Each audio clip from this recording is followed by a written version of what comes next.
Olá pessoal, tudo bem? Nós estamos no nosso quinto vídeo que fala sobre o despertar do amor. E estamos baseados na palavra de Deus, em Cantares, capítulo 8, versículo 4, que diz a seguinte palavra: não desperteis o amor até que este o queira. Não desperteis o amor até que este o queira. O que significa isso? Significa que existe um momento propício, no centro da vontade de Deus, onde o amor é despertado no coração de um homem, de uma mulher, para que haja uma aproximação, compromisso, um relacionamento rumo ao casamento. E é sobre isso que nós vamos falar. Nós estamos falando sobre vida afetiva, sobre relacionamento, sobre namoro, noivado e casamento, sobre família, sobre a importância da família, segundo o ponto de vista cristão, segundo a cosmovisão bíblica. Não desperteis o amor até que este o queira. Cantares 8, versículo 4. E nós estamos falando sobre as condições para um compromisso. Quais são as condições para um compromisso que realmente vai ser eficaz, que realmente vai funcionar? Como é que nós podemos nos preparar pensando no casamento? Quais são as condições que são importantes para que eu possa escolher uma pessoa da qual eu vou me casar?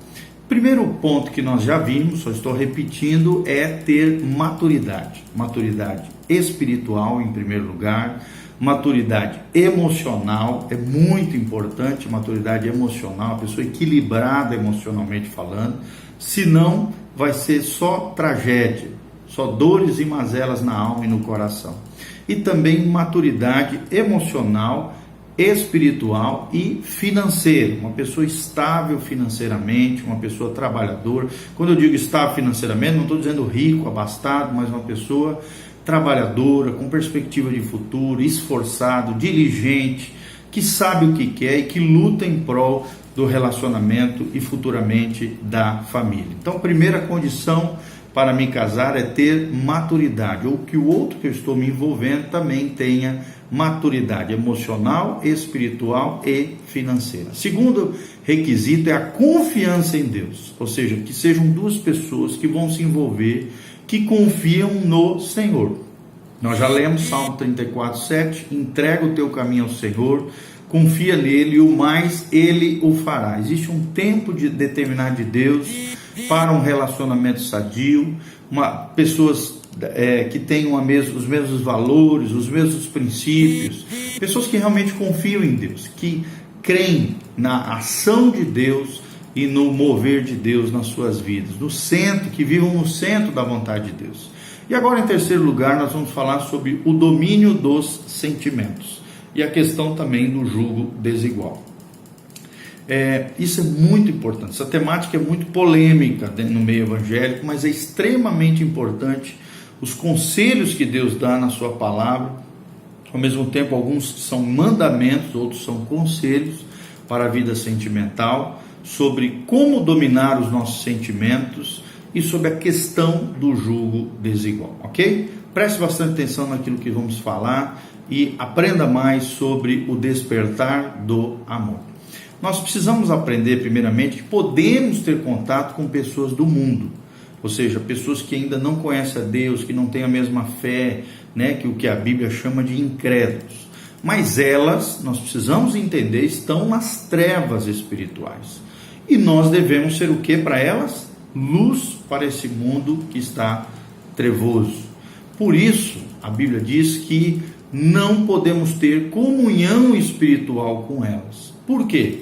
Porque a Bíblia diz em 1 João 1, de 6 a 7, Deus é luz e não há nele treva alguma. Se andarmos na luz, como ele na luz está, temos comunhão uns com os outros, e o sangue de Jesus, seu Filho amado, nos purifica de todo pecado. Ou seja, em nosso andar, podemos conhecer pessoas do mundo, que são agradáveis no convívio, temos que evangelizá-las, influenciá-las positivamente, sermos amigos dela, e não só isso, trazemos elas para o reino de Deus, mas está fora do propósito de Deus um relacionamento entre um crente e um não crente.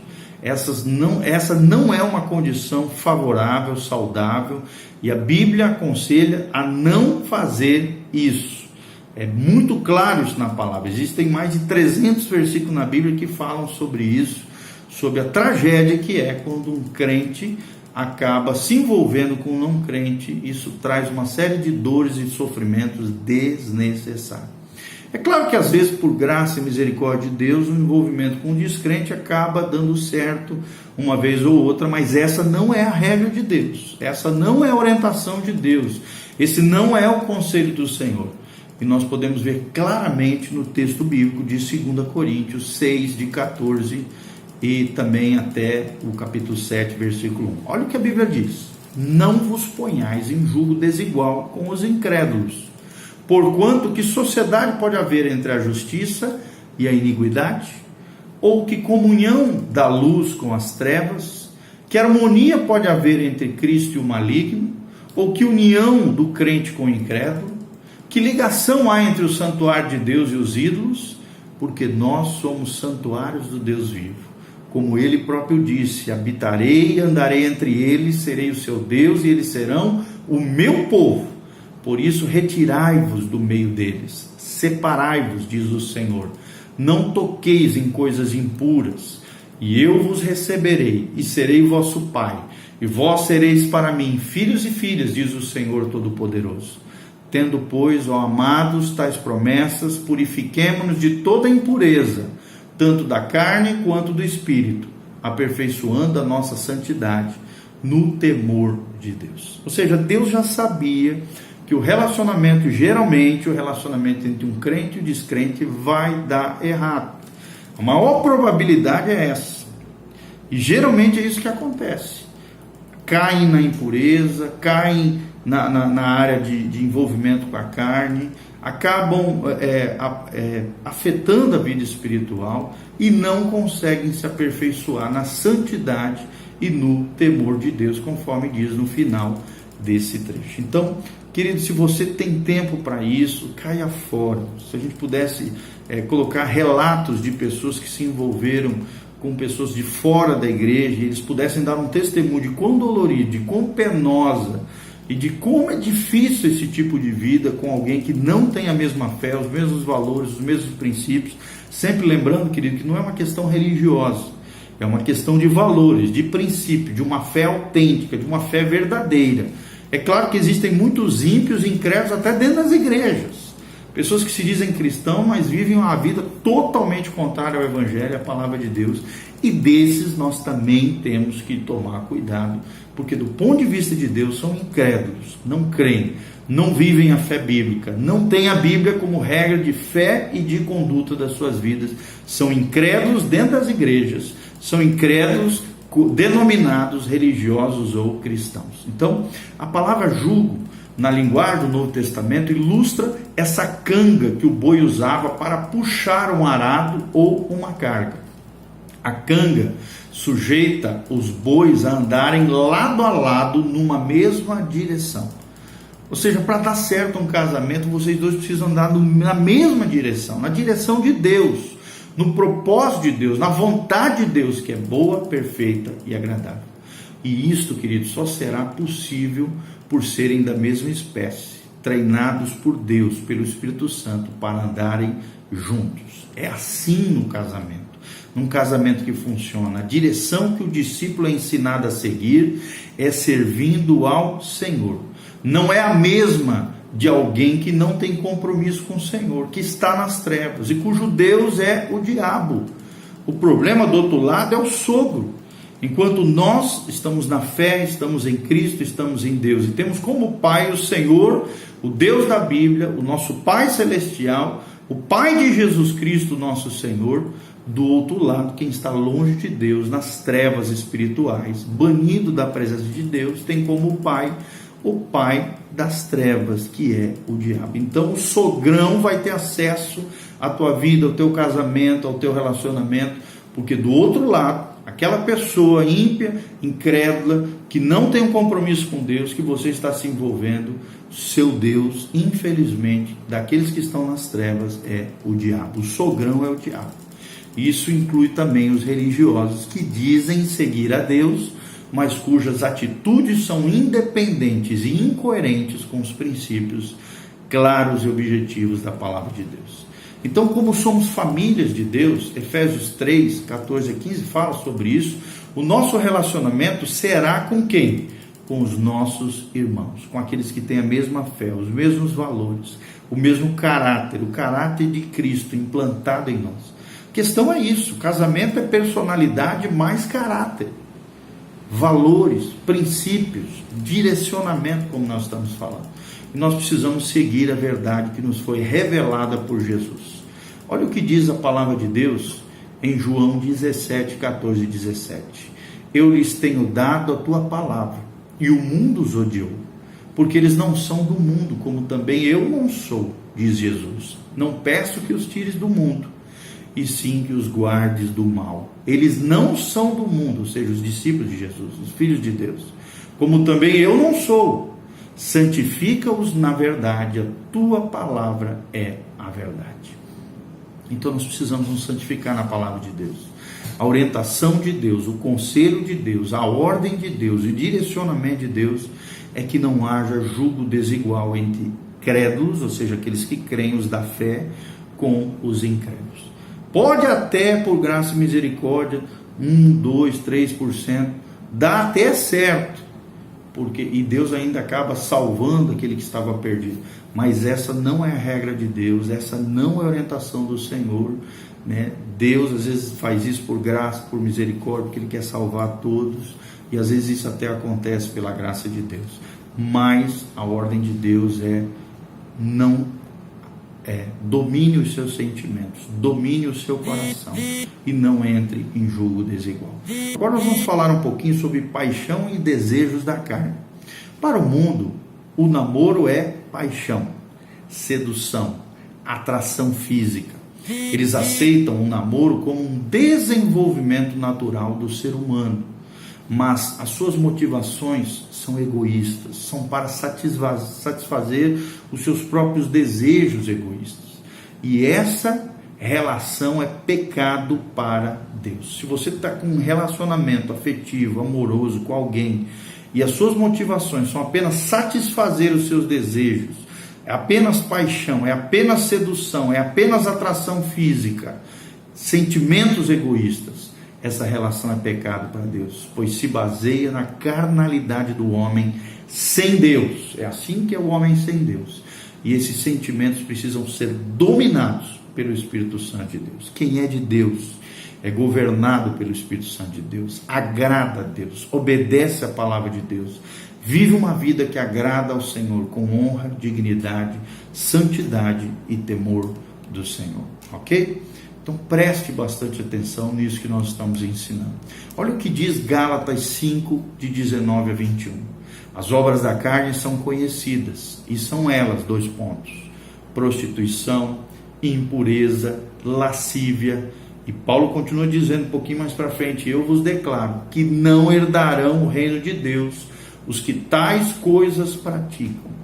Ou seja, se a gente ficar na prostituição, e aqui prostituição não é vender o corpo, é qualquer imoralidade sexual, qualquer relacionamento sexual fora do contexto da aliança, do pacto nupcial, do casamento, é prostituição, é imoralidade, é algo imoral, é algo que defrauda o corpo, a alma, gera culpa, gera uma série de mazelas dentro da alma, é impureza também, é lascívia, e os que tais coisas praticam, diz o Senhor, não herdarão o reino de Deus.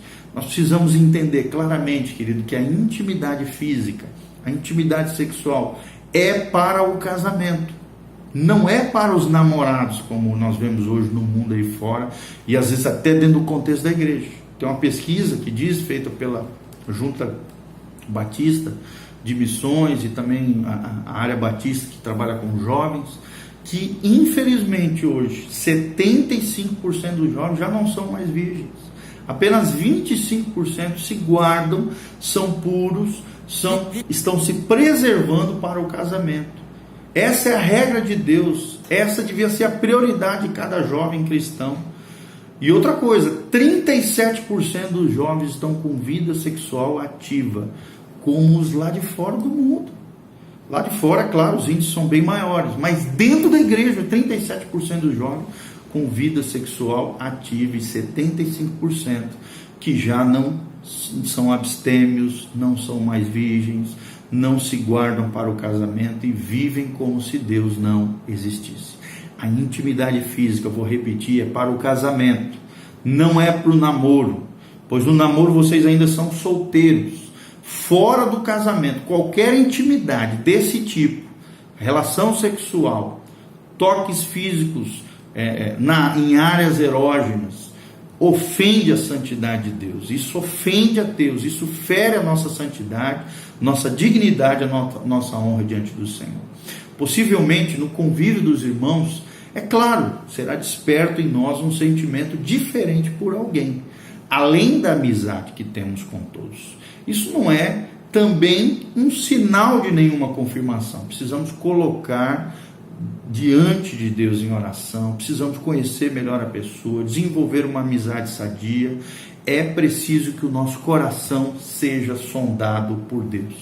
Domine as suas paixões, domine os seus sentimentos, desperte o amor só na hora que Deus quiser. Viva no centro da vontade de Deus. Olha o que diz o Salmo 139, de 1 a 3. Senhor, tu me sondas e me conheces. De longe penetras os meus pensamentos. Conhece todos os meus caminhos. É o que diz o Salmo 139, de 1 a 3. Vê se há em mim algum caminho mau e guia-me pelo caminho eterno, por amor do seu nome. Ou seja, Deus tem que estar sondando o nosso coração. Temos que parar antes de entrar por um caminho tortuoso, um caminho equivocado, e termos a convicção de que Deus está conosco no nosso andar, porque o nosso coração, infelizmente, é enganoso. Não seja guiado por sentimentos, por emoções, pelo seu coração. Olha o que diz Jeremias 17:9: enganoso é o coração, mais do que todas as coisas, e desesperadamente corrupto. Quem o conhecerá? E Jesus também fala nos evangelhos sobre tudo que se deve guardar. Guarda o teu coração, porque dele procede as fontes da vida. Ou seja, se o nosso sentimento foi gerado pelo que os nossos olhos viram, querido, tenha muito cuidado. É o diabo querendo pregar uma peça, é a sua carnalidade querendo sair para fora, tomando conta do teu ser. Não existe amor à primeira vista, não existe. Paixão é um sentimento, e é normal, claro, surgir em pessoas sem Deus e até em pessoas com Deus. O que não podemos deixar é que esse sentimento dirija as nossas decisões. Para nós, discípulos do Senhor Jesus, preste atenção, a paixão tem que estar submissa à vontade de Deus, à palavra de Deus, ao direcionamento do Senhor. Não podemos decidir coisas tão importantes, coisas que são espirituais, apenas com a nossa alma, apenas com o nosso coração. Vou repetir Jeremias 17:9. Enganoso é o coração mais do que todas as coisas, e desesperadamente corrupto. Quem o conhecerá? Só Deus conhece o nosso coração. Então, não podemos decidir coisas espirituais apenas com a nossa alma. E a alma fala disso, coração e mente. A alma fala de sentimentos, emoções, fala de vontade, decisões, escolhas conscientes, e fala de mente, intelecto e inteligência. Seguir o coração só se ele for guiado pelo Espírito de Deus. Só se estiver de acordo com a palavra bendita do nosso Deus. E por isso precisamos viver numa vida regrada, uma vida jejuada, uma vida debaixo da oração e do discernimento do Senhor. Então lembre-se disso. Desperte o amor só na hora certa, só no momento certo. E coloque o seu coração submisso debaixo do governo da palavra de Deus, do governo do Espírito Santo e da direção do Senhor. Ok? Nós vamos falar agora no 3.4 sobre caminhando certo. É outra característica para fazer uma escolha acerca da vida sentimental, do casamento, dos relacionamentos de maneira saudável.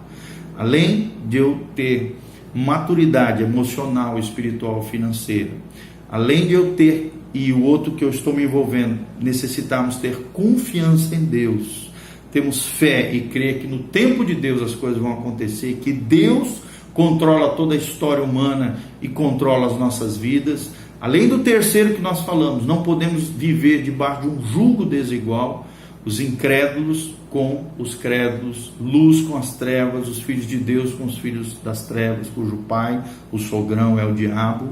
Nós precisamos dominar as nossas paixões, os nossos desejos, precisamos dominar a nossa alma pelo Espírito Santo de Deus. E agora o quarto ponto é caminhando certo. Como é que a gente pode caminhar certo? E é outra característica, é outra condição para um casamento saudável. Nós vamos ver no vídeo em seguida aqui que nós estamos vendo, ok?